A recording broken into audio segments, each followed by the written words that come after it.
Alors, rebonjour à tous, nous sommes sur Apothicaire. À présent, nous allons parler du VIH et de l'hépatite B. Je vais poser la question tout de suite à Simon. Alors pour toi déjà, qu'est-ce que c'est que le VIH et l'hépatite B? Alors on va commencer peut-être par le VIH. Alors moi, pour le VIH, pour le coup, je l'associe directement au sida en fait. Et mes rapports par rapport à cette infection, en réalité, c'est plus dans l'imaginaire collectif, à qu'est-ce que ça représente. Moi, le sida pour moi, parce que du coup je l'associe directement au VIH, le sida c'est une maladie qui entraîne une sorte de dégénérescence du système immunitaire, il me semble. Mhm. C'est comme ça que je me l'imagine. Et puis, alors plus globalement, je sais qu'il y a eu pas mal de polémiques justement autour du VIH, notamment dans les années 90. Alors tout ça, je l'ai appris grâce à un super film que je peux d'ailleurs recommander, qui est 120 battements par minute, qui est très intéressant et qui parle justement de tous les événements liés au VIH. C'est un peu une mise en contexte de toute la période des années 90 où justement le VIH était très problématique et a fait beaucoup, beaucoup parler. Voilà mon rapport avec cette infection. Bon, déjà, on peut dire que tu as raison par rapport à cette dégénérescence du système immunitaire, parce que d'ailleurs VIH, ça veut dire virus de l'immunodéficience humaine. Donc c'est à un moment donné, on a un déficit du système immunitaire, et ensuite les gens qui contractent la forme finale de la maladie, donc le sida, pourront mourir d'une grippe, d'un rhume, de toute infection, toute autre maladie. Ah ça, on ne meurt pas du sida, en fait on meurt des maladies qui vont être associées après avec le sida. Après, je pense que c'est un peu la maladie ou l'IST la plus connue, notamment avec le traumatisme générationnel des années 90, où ce virus est apparu, personne ne savait comment le traiter, c'était incurable. On ne savait pas trop quelles seraient les limites de ce virus. Certains, je me rappelle, j'avais vu des articles dans la presse américaine qui parlaient parfois même de colère divine. Ça, c'est allé très très loin à l'époque, et je pense encore aujourd'hui, on a en tête un peu cette infection, et que on oublie parfois un peu les autres. Mais c'est pour ça qu'on a dans ce podcast, on va en parler en premier. Alors clairement, dans mon cas, moi, le VIH pour moi domine toutes les autres. En tout cas, j'ai beaucoup plus entendu parler, limite au point de prendre la place de un peu, même je dirais, plus de temps d'antenne on aurait pu consacrer à d'autres maladies, d'autres infections auxquelles donc je n'ai pas entendu parler, que vous avez déjà cité. Avec l'hépatite, etc. Peut-être passer la parole à notre professeur, donc Emmanuel Boutan, qui est maître de conférence à la faculté de pharmacie de Strasbourg, et qui vient apporter son expertise à tout ça. Donc en effet, le VIH, le virus de l'immunodéficience humaine, comme tu l'as dit Nathan, il date des années 80, ça remonte même plus que les années 90. Il a touché et tué beaucoup de personnes, c'est surtout pour ça. Et en effet, dans l'inconscient collectif, c'est l'IST que tout le monde a peur de choper lors des rapports sexuels. Ça se maintient, il y a une sorte de stigmatisation aussi des personnes qui sont séropositives. Donc ça montre que cette maladie, même si elle a 40 ans aujourd'hui, est toujours très stigmatisée, stigmatisante. Donc d'où la nécessité, je pense, d'en parler pour essayer de la découvrir, peut-être aussi de casser les stéréotypes. C'est ce qu'on va faire aujourd'hui, je pense. Donc là, on va reprendre un petit peu le plan. Donc maintenant, on va donner des définitions, et on va surtout expliquer comment le virus marche, parce que je pense que c'est pour ça que vous nous écoutez. Donc on va commencer par les modes de contamination. Comment est-ce qu'on se contamine ou on contamine quelqu'un avec le VIH ? Alors, pour moi, la contamination, elle se fait donc, par rapport sexuel, comme on l'avait défini dans le premier podcast, mais justement dans la définition du rapport sexuel qui est très large, qui inclut la pénétration, le contact muqueuse contre muqueuse ou cutané contre cutané. Alors moi je pense que ça ne se transmet pas cutané-cutané. Ce sera plus justement par les contacts muqueuse-muqueuse ou fluide-muqueuse, les contacts sang contre sang. Mais je pense pas qu'on puisse se choper cutané-cutané, à moins qu'on ait une plaie ouverte contre plaie ouverte. Donc il faut déjà savoir où se trouve le virus finalement, ce qui nous donnera une indication de comment on a le risque de le choper. Donc le virus, il est présent dans le sang, dans le sperme, sécrétion vaginale. On va le retrouver aussi au niveau du lait maternel. Donc tout ça fait des risques de contamination à partir du moment où vous êtes en contact. Alors je rappelle que ça reste, avec le VIH, le risque de transmission reste faible, mais ça reste une loterie. Ça veut dire que finalement un seul contact peut suffire. Oui. Et c'est bien là, voulez-vous jouer cette loterie c'est un peu le risque à chaque fois. Donc dans les risques, il y a majoritairement le risque sexuel. C'est comme ça que se fait aujourd'hui la majorité des contaminations par pénétration. Il y a aussi la fellation qui est à risque. Ensuite, on oublie, mais il y a aussi la transmission mère-enfant qui peut se faire lors de l'accouchement, par exemple. Et ensuite, les échanges de seringues contaminées, bien sûr, par du sang, mais aussi les pailles lors de la consommation de cocaïne, donc par sniff. Il faut faire aussi attention à ces petites choses-là, par exemple. Bien sûr, tout ça, en termes de degré de contamination ou de risque, est très variable. Alors, j'ignorais totalement la contamination par paille, notamment pour la cocaïne. Et c'est dû à quoi exactement au niveau de la paille, justement, cette contamination c'est, Ça veut dire que si on prend, par exemple, l'image classique, ça sera une personne qui va faire son sniff avec une paille. Il y aura un petit pétage de muqueuse, donc contact avec du sang. Si la paille est contaminée et que vous donnez la paille à une autre personne qui utilisera la paille elle aussi pour sa consommation de drogue, il y aura ce risque tout simplement de contamination sans sang. Et donc pas par le baiser, par exemple. Alors, on va casser directement, en effet, comment le VIH ne se transmet pas. Donc, le VIH ne se transmet pas par le toucher, les bisous. Qu'est-ce qu'il y a d'autre ? Les piqûres de moustiques, l'eau de piscine et toutes ces choses-là, la nourriture. Non, le VIH n'est pas transmis. Ou bien être dans la même pièce que quelqu'un qui est séropositif. C'est pas comme ça que ça marche. Le coronavirus actuel qui se transmet par les voies aériennes. C'est pas le cas pour le VIH. C'est important de le noter parce qu'il y avait une période justement où c'était très... on ne savait pas justement comment ça se transmettait et donc à ce moment-là, il y avait une peur un peu globalisée. Et donc, c'est toujours le cas finalement. Chaque virus émergent, il va falloir essayer de comprendre comment il marche, quel est son tropisme, comment il se transmet. Et vis-à-vis du VIH au tout départ, en effet, les personnes ne savaient pas, d'où la stigmatisation, étant donné que ça touchait principalement la communauté gay de San Francisco au tout départ. C'est pour ça que c'était encore plus stigmatisant pour l'ensemble d'une communauté. Donc, les homosexuels. Et donc tu parlais d'un film au début, Simon, aussi. C'était 120 battements par minute. Voilà, mais il y a aussi Philadelphia, je crois, aussi, qui traite tout à fait. très bien de Tom ça. Hanks, Oui, tout à fait, exactement. Voilà. Qui parle des conséquences sociales de son infection, où un journaliste contaminé par le VIH va se voir, il me semble, viré, sans indemnisation. Ça va être son combat juridique contre ça. Voilà. Et donc maintenant, on va de nouveau suivre le plan un petit peu. Alors, donc on va se demander c'est quel type de pathogène. Alors là, pour le coup, on a un petit indice dans le nom, normalement, Simon. Si jamais c'est plutôt une bactérie, un champignon. Virus. Voilà. Un virus, exactement. Le VIH, virus de l'immunodéficience humaine. Voilà. Et du coup, les symptômes qui vont être liés, est-ce que tu as idée de tout ce qui est symptômes ?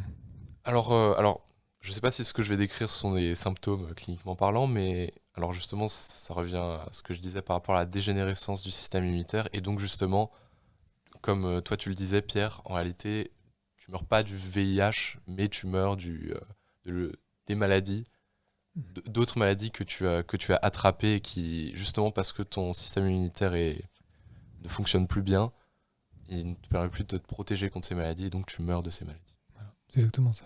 Donc ça peut être des symptômes en vérité très variés ce que je pense qui dépendent justement des maladies que... Alors moi il me semblait qu'il y avait quand même certains symptômes assez caractéristiques, notamment des sortes de d'effractions cutanées, des sortes de plaques qui du coup pouvaient être un indicateur, en plus de tomber probablement un peu plus malade, de voir apparaître sur son corps des sortes d'échymoses ouvertes. Est-ce que ces plaques sont dues justement au fait qu'il y a justement un système immunitaire qui n'est plus assez bon, ou est-ce que justement c'est... Alors c'est vrai parce que, alors juste pour rebondir là-dessus, c'est vrai que moi, dans l'image que j'avais de la personne séropositive, c'est vrai que, je ne l'ai pas dit, mais ça m'y fait penser, justement, j'ai cette image d'une personne qui a des bleus sur tout le corps, justement, ou on voit qu'il y a du sang qui s'est accumulé au-dessus de la peau. Donc, je ne sais pas si c'est un des symptômes, justement, ou si c'est plus dans l'imaginaire. Alors, là, on attend Monsieur Bouton qui va nous éclairer. C'est des questions à l'expert.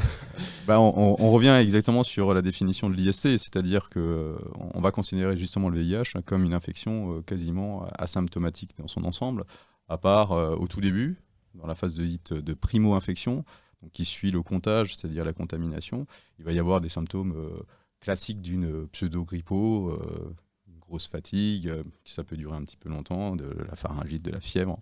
En gros, des symptômes qui peuvent passer inaperçus. Hein. Vous pouvez imaginer une contamination en plein hiver, ça passerait inaperçu pour les personnes. Encore une fois, sauf s'ils font la relation avec un rapport à risque qui a pu avoir lieu dans les semaines qui ont précédé l'apparition de ces symptômes, qui durent très souvent. On peut avoir des éruptions cutanées en effet, mais c'est assez classique dans les infections virales, donc pas forcément spécifique. Donc vous avez bien vu que toute la description de cette primo-infection n'est pas spécifique VIH, elle est spécifique de rien, juste d'une infection virale assez classique.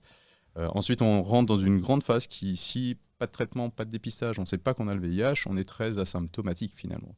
Parce que le virus, il va être contrecarré pendant les premiers temps par votre système immunitaire, avant que ce dernier, au cours des années, ça dure très longtemps, va être détruit. Donc la dégénérescence, ça c'est votre mot, moi je dirais plutôt une immunodépression qui va être sévère, graduelle, séquentielle, pour arriver à la fin à un nombre finalement de cellules immunitaires tellement faibles que vous n'allez plus pouvoir lutter efficacement contre des pathologies annexes qui normalement seraient, entre guillemets, simples à lutter pour votre système immunitaire. Là, ça ne l'est plus.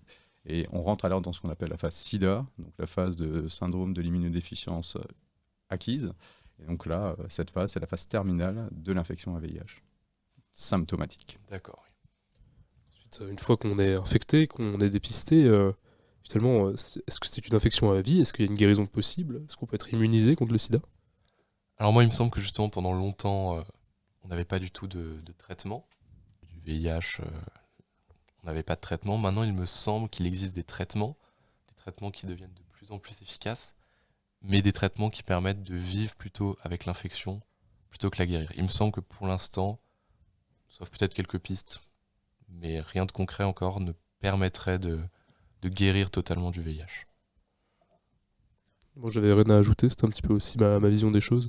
J'avais cru entendre à un moment donné qu'avec l'injection j'ai cru entendre qu'il y avait certaines personnes qui, malgré de nombreux rapports avec des personnes contaminées, ne l'avaient pas attrapé et qu'il y avait une forme d'immunisation naturelle d'une toute petite partie de la population. Est-ce que c'est vrai? Est-ce que c'est une question que j'avais pour vous, Monsieur Boutan? Alors, je ne sais pas, je vois pas vraiment... Enfin, j'ai jamais vu cette information. Pour moi, c'était plutôt des personnes qui étaient séropositives. Pourtant, pour autant, sans traitement, ils arrivaient à réguler la quantité de virus. C'était peut-être plutôt ça. Alors, c'est ce qu'on appelle des contrôleurs chez ces personnes qui contrôlent tout simplement la capacité de réplication du virus en le maintenant tellement bas, exactement comme s'ils étaient sous traitement finalement. D'accord. Donc oui, il existe un traitement, c'est la trithérapie, qui fonctionne très très bien. L'information à passer, je pense à tout le monde, c'est qu'une personne aujourd'hui qui prend son traitement avec la bonne observance et qui a une indétectabilité dans son sang du virus sera considéré donc comme indétectable, entre guillemets, et donc il ne sera pas transmetteur du virus. Donc ça veut dire qu'aujourd'hui les traitements sont tellement bons qu'ils permettent justement à des personnes de, on va dire, vivre le plus sereinement possible. Bien sûr, ils doivent prendre des molécules tout le temps et toute leur vie, puisque cette maladie n'est pas curable, elle est juste traitable. Par contre, une personne séropositive à VIH ne transmet pas à partir du moment où il est indétectable. Quelqu'un qui prendrait bien son traitement ne pourrait donc pas transmettre... On ne transmet plus le virus. Donc le traitement est super fonctionnel. Ok, très bien. Mais après, je pense qu'on peut enchaîner directement sur du coup la protection parce que voilà, on a maintenant les moyens. Oui. Alors en fait, j'avais juste une question. C'était qu'est-ce que c'est la trithérapie en fait? En quoi ça consiste? Alors c'est vrai que la trithérapie, c'est des molécules antirétrovirales, donc antivirus, anti-réplication de votre virus, qui vont taper entre guillemets à différentes étapes du cycle du virus à l'intérieur de votre cellule. D'accord, très bien. Donc pour empêcher une des fonctions de telle ou telle protéine virale de marcher, de fonctionner. Ouais. Donc normalement c'est 3 molécules avec des actions différentes qui vont être utilisées. D'accord, très bien, merci. D'où le donc trithérapie. Oui, 3 pour 3 molécules. Ouais. Voilà. Donc, pardon. Non, mais pas de souci, mais c'est bien d'avoir posé la question. Après, c'est vrai qu'on a essayé d'y répondre d'une façon assez vulgarisée, justement, sans aller trop dans le détail des molécules, forcément. Ce serait pas le but. Mais du coup, on va enchaîner du coup sur tout ce qui est protection, parce que on peut le traiter, mais le meilleur moyen toujours de s'en protéger, voilà, c'est de bien prendre de bonnes protections. Voilà, je sais pas comment le dire autrement. Et est-ce que du coup, tu vois les moyens de protection qu'on peut utiliser? Comme bon moyen de protection, je sais pas si ça rentre dedans, mais déjà, ce serait la prévention, c'est-à-dire de déjà faire très attention, savoir avec qui connaître un peu le passé de la personne avec qui tu as un rapport sexuel, savoir si c'est une personne à risque, savoir si toi tu es une personne à risque, tout simplement. Et ensuite, d'une manière beaucoup plus pratique sur le moment, c'est tout simplement l'usage de préservatifs. Ouais, J'aurais c'est peut-être sûr. tendance à inverser les deux. C'est-à-dire que d'abord, le principal, c'est de mettre le préservatif. Et après, Après, je pense que justement, l'usage du Parce que- préservatif, ça va dans le cadre aussi peut-être de la prévention, c'est ça que tu voulais dire Ouais, aussi. moi je dirais que justement, d'abord ça doit passer par le dialogue avec la personne. Est-ce que qui te dit que le dialogue est vrai, tu vois? Ah, mais ça, tu peux pas savoir, Du mais coup, le- Bah justement, donc je pense, je suis assez d'accord avec Nathan. Imagine-toi en soirée, tu rencontres une nana qui te plaît, un mec qui te plaît. Qu'est-ce qui va se passer? Donc, Alors- vous allez alors, discuter, en fait, puis alors, je vois ce que la vous personne voulez dire. va juste te Moi, je vois ce renseigner, que vous voulez dire. En te fait, donner c'était comme plutôt information. Oui, c'est bon, moi je suis Arbre de safe, décision. je me suis fait mon dépistage Ouais. il y a 3 mois, etc. Donc t'inquiète pas, j'ai pas le VIH. En fait, je voyais ça plutôt comme des sortes d'étapes à passer avant d'arriver à l'acte en lui-même. Dans le sens où C'est-à-dire que si la la personne première est étape, déjà à risque, il y a la tu n'aurais oui, pas voilà, eu d'accès, même avec exactement. un ouais, c'était préservatif. plutôt comme ça que D'accord, je ok, voyais. je vois. Ouais, ouais. Donc là, on est pile poil sur les luttes qu'on doit faire aujourd'hui, c'est-à-dire à partir du moment où une personne t'indiquerait son statut de séropositif à VIH, le rapport sexuel ne se fera pas. Alors c'est vrai que du coup ça rentre pas du tout dans ce que vous venez d'expliquer par rapport au fait que si la personne prend son traitement, en réalité il n'y a pas de problème en soi. Il n'y a pas un risque de contamination. Il n'y a pas un Ouais. risque sans préservatif. Si on met le préservatif, de toute manière, Ouais. il n'y aura pas de risque. Donc, de Oui, manière non. générale, je reviens sur la même question ou l'information de Nathan. À partir du moment où vous se protégez avec un rapport sexuel dont on ne connaît pas finalement la personne avec qui on va avoir ce rapport, ça peut arriver et ça arrive, et ça arrivera certainement encore à plein de personnes qui vous écoutent. Finalement, la meilleure protection reste le port de préservatif. Là-dessus, au moins, on est protégé. Voilà, c'est Ensuite, toute la partie discussion que tu peux avoir avant de commencer un rapport Non, mais sexuel là, avec la c'est vrai personne. que c'est intéressant parce que là, on vient d'avoir la démonstration qu'il y a des stéréotypes qui restent.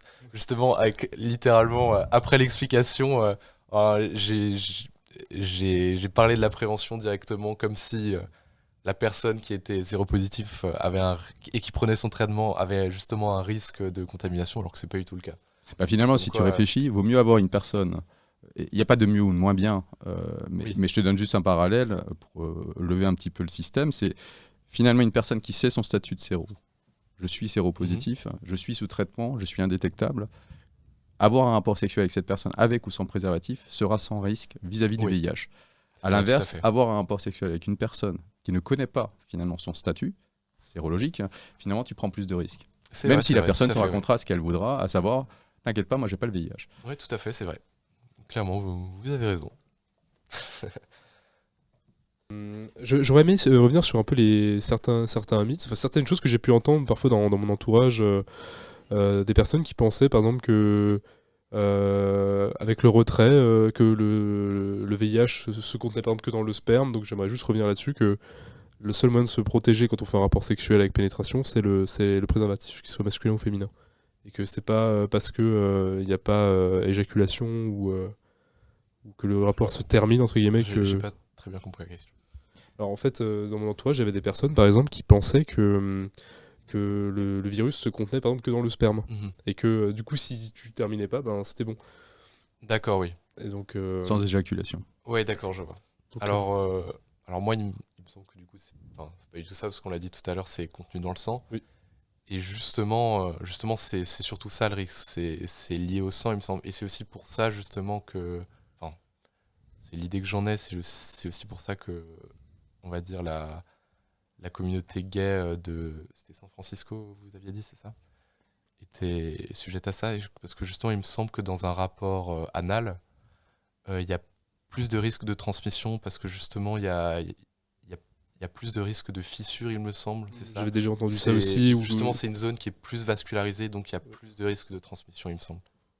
Alors, oui, c'est pas que San Ouais. Francisco. Oui, pardon, mais comme C'est c'était la... l'exemple de San Oui, Francisco. oui, C'est bien le sûr. tout départ, en tout cas, de l'épidémie qu'on considérait comme le guest syndrome à l'époque. Mais non, oui, tout un anal réceptif, c'est entre guillemets, en termes de risque, le plus à risque. On est sur des muqueuses, contact sang, contact blessure potentielle, en effet. Bon, bah, Donc il y a ce petit risque-là. Qu'est-ce que je voulais dire? Des petits creeps dehors pour ceux qui nous écoutent si jamais. Si on le laisse au montage, vous entendrez des cris d'enfants. Et ce sont des cris d'enfants qui ne sont pas de notre ressort. Nous n'avons pas séquestré des enfants dans le studio. Voilà. Par contre, il revient sur le retrait. Voilà. J'ai retrouvé Oui. la question de départ avec le retrait. Ouais. Bon, le retrait, finalement, c'est certainement la chose à ne pas faire de manière générale, Oui. puisque si on pense ne pas avoir de bébé par le retrait, ça c'est déjà vu qu'on pouvait faire des bébés malgré un retrait. Donc faites gaffe à ça aussi, si jamais vous n'avez pas envie d'avoir une descendance trop rapidement. Voilà. Ça, c'est la première chose. Par contre, dans le cas du VIH, il y a aussi le risque qui va être du liquide séminal qui va préparer à l'éjaculation, qui peut être contaminant. Voilà, donc finalement le retrait qui se fera entre ce liquide séminal qui prépare votre urètre au passage des spermatozoïdes pour l'éjaculation est déjà contaminant, donc il faut faire attention. Donc je dirais que le retrait, non. Dans tous les cas, pour conclure, on peut dire que c'est quand même du coup le préservatif qui va être le moyen de contraception de référence pour éviter cette contamination. Et je pense même que ce soit avec des rapports sexuels qu'on peut avoir, on va dire pour des gens qui vont sortir souvent en boîte, ce genre de choses, et qui vont avoir plusieurs rapports. Alors là, je dis... Mais la boîte, c'est pour danser, non? Ouais. Non, mais c'était un exemple comme un autre, comme dit... Alors prends plutôt les applis de rencontre. Ou les applis de rencontre, exactement. Mais je pense que même si jamais on est avec quelqu'un au début, il faut quand même toujours essayer de se protéger au maximum, même avec des préservatifs, parce que on parlait du VIH, mais ça peut être sur plein d'autres maladies aussi, et il faut se protéger au maximum pendant le plus longtemps possible. Et je sais que j'avais même parlé une fois avec un vénérologue qui m'avait expliqué que même si jamais on est avec quelqu'un d'une façon posée depuis quelques mois, le mieux c'est toujours, comme dit, la protection le plus longtemps possible. C'est on va éliminer entre guillemets le port de préservatif au sein des couples à partir du moment où on connaît vraiment, par dépistage son statut VIH, mais pas que VIH, ce sera justement ce qu'on va discuter tout à l'heure, l'hépatite B et toutes les autres IST bactériennes aussi. J'ai une petite anecdote là-dessus. Il y avait eu un quiz en cours avec Monsieur Bouton qui était avec nous, et j'avais gagné un kit pour me tester VIH, et donc c'est grâce à ce kit que j'ai pu savoir que j'étais pas contaminé. Bravo. J'étais très content. Donc voilà, donc il y a aussi des tests qui sont faciles à acheter et à trouver en pharmacie. Donc vous piquez le doigt avec une petite aiguille qui est fournie avec le test, et en quelques minutes vous avez l'information. Si vous devez ensuite être aiguillé vers un centre de soins ou un professionnel de santé qui fera des tests plus aboutis pour voir si c'est une vraie si c'est un vrai signal de contamination ou pas, et aussi pour vous aiguiller dans une démarche de traitement. J'avais une petite question à vous poser, à vous trois. Finalement, si jamais vous avez un rapport sexuel pendant, on va dire le week-end, parce que c'est là où vous allez sortir en boîte pour danser et potentiellement autre chose, hein, Simon, je ne sais pas, je ne connais pas vos vies, mais en gros, petite rencontre, rapport sexuel, pétage du préservatif, qu'est-ce que vous faites? Et vous ne connaissiez pas la personne, tu n'as pas eu le temps de discuter avec, Simon. Alors dans cette hypothèse qui je pense m'arrivera sûrement jamais. Tu ne sais jamais. Non, en général, non. Bref. Simon est un moine. Voilà. Je suis un moine. Non, pas du tout, mais alors moi je pense que mon premier réflexe ce serait d'aller me faire dépister en fait, tout simplement. Non, mais sincèrement, je pense que ça serait mon premier réflexe. En tout cas, après, c'est comme ça que j'imagine la chose, mais je pense que ça devrait être le premier réflexe de tout le monde. Est-ce que, alors, j'ai demandé aux étudiants de santé de Format, est-ce que c'est la meilleure chose à faire? Je ne pense pas. Dans un sens, ça dépend quel dépistage. Parce qu'il y a des dépistages qui vont être lents, voilà. Et... Ah oui, parce qu'en fait, maintenant que j'y pense, il me semble, il y a un délai de 15 jours, il me semble, non? Après. Déjà, c'est plus long, il me semble que c'est plus 3 semaines. Le délai Mais surtout, si jamais il y a un problème et que la capote craque, il faut courir prendre un traitement post-exposition. Ah, parce que t'as 48 heures en fait. Oui, c'est vrai. T'as 48 heures, c'est un peu comme la pilule du lendemain pour les personnes qui nous écoutent. C'est-à-dire que vous avez une fenêtre de tir de 48 heures pour bloquer l'entrée du virus dans les cellules en fait. Ouais, c'est très important ça. Non, ça me revient. Parce qu'il y avait une histoire de personnes qui s'étaient fait piquer, il me semble, par une seringue avec le VIH. Avec toutes les histoires de piqûres actuellement, de toute manière, c'est ce qui va être fait, instauré, puisqu'on ne sait pas d'où provient, si la piqûre a servi à plusieurs personnes. Donc il y aura obligatoirement, en tout cas des traitements post-exposition, ce qu'on appelle un TPE. C'est-à-dire, vous allez avoir un mois de traitement qui sera donné contre le VIH. Mais il faut ne pas dépasser 48 heures. Ouais. Donc il faut vraiment avoir cette information. La meilleure efficacité, c'est plutôt vous y allez, mieux c'est. Donc on va dire inférieur, c'est 4 heures. Et maximum 48 heures. Si on dépasse les 48 heures, Hélas, il faudra attendre le dépistage Oui, classique. D'accord, ouais. Et le dépistage classique commencera qu'au bout de, normalement, 6 semaines. Ah, d'accord. Ah, donc on est loin J'avais des 15 jours, j'avais fait un cauchemar un jour, un peu après les cours, où je rêvais que je m'étais fait violer et que je devais aller prendre mon traitement post-exposition. Et en fait, dans mon cauchemar, toutes les étapes pour aller prendre mon traitement duraient des plombes. C'est-à-dire que l'infirmière traînait des pieds, que Ouais, d'accord. le médecin ne trouvait pas la boîte, et je vous garantis que c'était horrible. Ouais, l'angoisse devait En vrai, je pense que grandir, c'était le combo parce que c'était peu après aussi c'est à peu près dans cette période-là que j'avais reçu le test suite au Je ne quiz. savais pas que Et les en fait- cours stressaient les gens. En fait, et je pense que dans mon cerveau, ça a déclenché pas mal de choses. Donc, Désolé. entre le test et des choses comme ça. Et je veux dire que c'est un des pires cauchemars de ma vie. Et d'ailleurs, je vous raconterai après en détail parce que c'est pas tout ce qui s'est passé dans ce cauchemar, mais je peux pas tout dire dans ce podcast. Très bien. Et j'avais une question, parce que là, on parle prévention VIH. Est-ce que vous connaissez la PrEP? Moi, non. Pour moi, si on a parlé des traitements post-exposition, c'est les traitements pré-exposition. Donc, c'est les gens qui se préparent, par exemple, s'ils savent qu'ils vont avoir un rapport très à risque, fortement à risque, ou qui savent carrément que le rapport, qu'ils vont copuler avec une personne qui est porteur du virus, ils vont prendre ce traitement en amont. C'est peut-être moi-même plus justement dans l'industrie par exemple pornographique où les personnes vont prendre ce genre de traitement. C'est quelque chose qui permet de réduire le risque, mais c'est déjà de souvenir. C'est un traitement qui est assez lourd et qui a quand même beaucoup d'effets aussi à côté.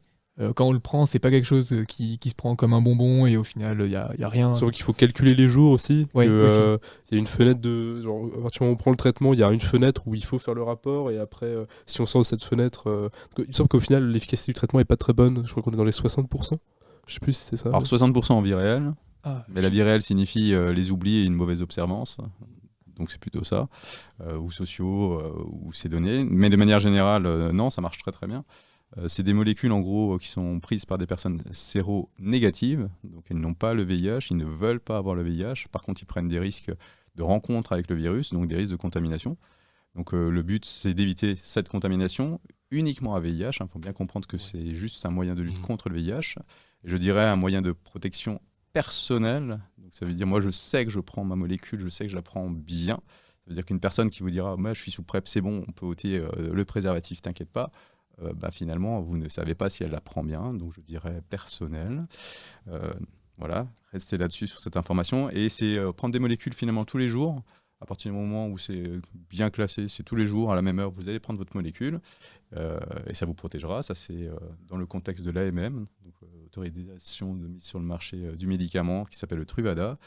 C'est une seule petit comprimé. Et sinon, il y a un autre système qui s'appelle à la demande, qui permet à des personnes qui vont savoir qu'ils vont avoir un rapport sexuel de prendre en tout plusieurs petites molécules avant et après le rapport sexuel potentiellement à risque. mais c'est pas substituable. En soi, on peut pas conseiller forcément de substituer ça à un préservatif pour, disons, les On jeunes reste- personnes en général. Alors j'ai envie de te dire que le préservatif reste le moyen barrière le meilleur. Donc voilà, mais il y a des populations qui ne veulent pas, qui ne mettent pas de préservatif, donc qui prennent ces risques. Donc pour ces personnes-là, en tout cas vis-à-vis du VIH, ils seront protégés. Mais ça reste mieux que de rien faire forcément. C'est Exactement. de pas se protéger. D'accord, oui. Donc ça reste un moyen de protection, mais VIH uniquement. Hein. D'accord. Ouais. C'est bon à savoir, j'ignorais totalement. Et donc c'est quelque chose qui aujourd'hui, avant il fallait aller dans des centres spécifiques pour avoir une ordonnance PrEP. C'est une ordonnance pour 3 mois. Et tous les 3 mois, vous allez faire la sérologie de l'ensemble des IST pour vérifier que vous n'avez pas, avant de repartir sur 3 mois de traitement. Mais en tout cas, ça marche très bien. Donc l'efficacité est bonne, mais il faut une bonne observance. Observance, tout le monde sait ce que ça veut dire? C'est bon. Non. C'est la bonne prise du traitement, que ça soit dans les quantités ou dans la temporalité. D'accord. Donc s'il faut prendre 2 molécules avant un rapport sexuel, on prend 2 molécules. S'il en faut après une, dans un timing d'accord, donné, très bien. il faut prendre. Donc on va faire un point sur le préservatif, parce que donc on vous a beaucoup parlé que c'était le meilleur moyen de prévention contre les IST. Mais donc un préservatif, comment ça marche, comment on le met, et pourquoi il ne faut pas faire certaines choses. Bon, eh bien, dans ce cas, je vais me lancer. Est-ce qu'il y a d'autres moyens que forcément les lubrifiants dans le commerce? En vrai, enfin, je sais pas, parce que je sais pas si vous en connaissez d'autres. Quel sens? Dans quel Et je sais sens, pas, parce que par exemple, j'ai entendu dire par un pote J'ai un que pote très proche, hein, que- ne connaissez pas. l'huile de coco c'était pas mal aussi. Alors ça, j'avoue Non. que j'en sais rien. Et fallait que je le dise parce que, genre, non, mais vraiment, j'ai cru comprendre que c'était pas mal du tout. Bah, Ah ouais elle paraît pas mal pour la lubrification, Pour certainement. la lubrification. Pour ta partie. Enfin, C'est et ça, encore, partir, il faut voir en termes de muqueuse, Ouais, je suis ouais. pas sûr que ce soit Ah oui, forcément top, oui, voilà, hein. mais c'est ce que je me Ouais. demandais justement. Mais après, c'est pareil. Est-ce que vis-à-vis de ton préservatif, qu'est-ce qui va se passer? Ah, ça, je sais pas. Normalement, aujourd'hui, on considère que c'est lubrifiant à base d'eau. Basta. Ouais, prend c'est ça. ça, c'est ça. Salut, c'est la post-prod. On s'est rendu compte qu'on a fait une erreur sur cette partie. En fait, vous allez nous entendre critiquer le silicone justement. Donc, pour les préservatifs, on peut utiliser les lubrifiants à base d'eau, mais aussi de silicone. Les problèmes d'endommagement du préservatif, ça vient avec les crèmes et les pommades qui sont pas adaptées, ou encore la vaseline et les substances grasses, comme l'huile de coco par exemple, dont on a parlé dans le podcast. Pour le préservatif, lubrifiant à base d'eau et silicone, c'est bon. Et pareil, à quoi sert, on peut poser cette question, parce que c'est des questions que je pose, parce qu'elles ne sont pas comprises par les gens. À quoi sert, quand on l'ouvre et qu'il est lubrifié, on se dit c'est bon, le lubrifiant, il est là. Il sert à quoi ce lubrifiant? Faciliter la pénétration. Voilà. Et ben là, ça te montre bien que c'est pas juste. Ben, Mais non, mais c'est- c'est top, j'ai- parce que Oui, non, mais c'est bien sûr. comme ça. Non, mais tu le sais ou pas? Ah non, je Non sais pas. Bah, Moi, c'est ça. Pour moi, c'est pour faciliter la Ouais, pénétration tu vois, et donc on éviter a- justement, on va comme le vous récupérer disiez, ça. les déchirures, etc. Mais c'est. Ouais. Moi, je sais pas, mais j'ai répondu presque Je vois pareil. ça comme et du du talc, coup, en fait, je- pour le coup. Ah non, Ah, ça. ouais, l'inverse. Ah là, oui, là, voilà, Pardon, ouais, ouais, Le oui, comme par contre. l'inverse du ouais. talc. Mais non, j'aurais dit aussi pour faciliter. Pour faciliter, j'aurais dit aussi. Eh bien, non. Ça, je Il sais sert absolument uniquement au déroulé du préservatif sur votre sexe en érection. pas. Ah bon? Alors ça c'est intéressant. C'est juste pour ça, pour le dérouler. Ah oui, donc c'est autant dire que c'est une Ça dose suffira de... pas. Il y a pas Ouais, voilà, l'extérieur c'est aussi une dose de lubrifiant qui est ridicule. Exactement. Ah oui. Ah ouais, d'accord. Alors Ah. ça c'est très bon à savoir. D'où la nécessité, justement, de penser toujours à ce lubrifiant dans un rapport D'accord, oui. Parce sexuel. que moi pénétrant. justement, je pensais, parce que justement c'est écrit en gros en général quand c'est le cas sur les préservatifs, que justement c'est un préservatif qui est lubrifié. Mhm. Et justement, moi ce que je pensais c'est justement, bah dans ce cas, pas besoin de suffira pas. lubrifiant. Ah oui, d'accord. Alors, Ah, ça peut aider, ça dépend toujours des personnes. oui, Et les personnes, on n'a pas besoin de rajouter du lubrifiant, Oui, mais bien sûr. ça peut varier en fonction D'accord. justement du rapport et de la personne. d'accord. ça, Toujours y penser, parce que finalement, le risque de glissement, ça veut dire qu'il est mal adapté. Oui. Donc il faut penser aussi au glissement du préservatif. Hein. Ceux qui pensent avoir une taille hors raison, en tout cas hors réalité, doivent penser à avoir un préservatif qui est ajusté à la taille, Oui. pour éviter, s'il est trop juste, justement, le pétage, la lubrification par du lubrifiant. Et voilà, c'est les deux informations vis-à-vis du préservatif que tout le monde doit avoir. Ouais, donc il y a la taille, au final, c'est aussi pour le plaisir de l'homme en soi, voilà, pour que ce soit bien adapté. Et après, le lubrifiant, on a tendance à l'associer au plaisir de la femme, peut-être plutôt aussi. Mais finalement, c'est aussi même de la protection vis-à-vis de l'homme. Bah, Pour vis-à-vis, le fait en tout que ça, cas, des pour que deux. ça ne craque pas avec Exactement. exactement. avec le frottement, donc c'est très Mais important. toujours à base d'eau. Exactement. Oui. Toujours à base d'eau pour ces lubrifiants. Oui, bien D'accord. sûr. On va donc conclure ce podcast sur le VIH. Je vais faire une petite rétrospective de tout ce qu'on a dit. Donc le préservatif, c'est le meilleur moyen de ne pas attraper d'infections sexuellement transmissibles, dont le VIH. Pour rappel, il faut qu'il soit bien ajusté, lubrifié pour pas que le préservatif casse, lubrifié avec un lubrifiant à base d'eau. En cas de préservatif qui casse, en cas de contact à risque, il faut tout de suite aller aux urgences pour prendre un traitement de post-exposition. Vous avez 48 heures pour le faire, c'est primordial. Ensuite, le dépistage. Donc après ce genre de traitement ou après un rapport à risque, si vous n'avez pas fait ce traitement post-exposition, il faut vous faire dépister régulièrement. Il me semble que c'est 3 semaines, 3 mois, 6 semaines. 6 semaines. Je voyais Monsieur Bouton dire un nom de la tête. Donc, vous avez 6 semaines pour détecter. Il faut attendre 6 semaines pour que le virus soit détectable en test, Si c'est positif. si c'est positif. Si c'est positif, vous risquez donc d'être séropositif. Si vous êtes séropositif, c'est à vie. Mais il y a actuellement des traitements qui marchent, la trithérapie. Si une trithérapie est bien prise, vous serez toujours séropositif, mais vous serez non contaminant, ou vous serez Le virus sera indétectable. indétectable. Donc ça sera non transmissible. Je pense que j'ai tout dit. Est-ce que... Et en tant que pharmacien, enfin pas moi pharmacien, mais les étudiants pharmaciens présents, je rappelle que vous pouvez acheter en pharmacie ce qu'on appelle des autotests de dépistage VIH qui permet au bout de 3 mois post-exposition de savoir son statut sérologique. Donc savoir si on est séropo ou pas. Et voilà. C'est Donc, aux alentours de 10 € aujourd'hui le test vendu en pharmacie sans ordonnance. D'accord. Mais rappelons à tout le monde aussi que maintenant, grâce à la nouvelle projet de loi, de toute manière ça existait déjà, toute personne pouvait se faire dépister gratuitement dans les laboratoires, hors Cégide, mais aussi Cégide bien sûr aussi, gratuitement pour toutes les personnes depuis le 1er janvier 2022. Vous avez donc écouté le podcast Apothicaire. et on espère que ça vous a plu et que vous allez écouter nos autres podcasts sur d'autres IST et d'autres sujets. Merci à tous et très belle journée.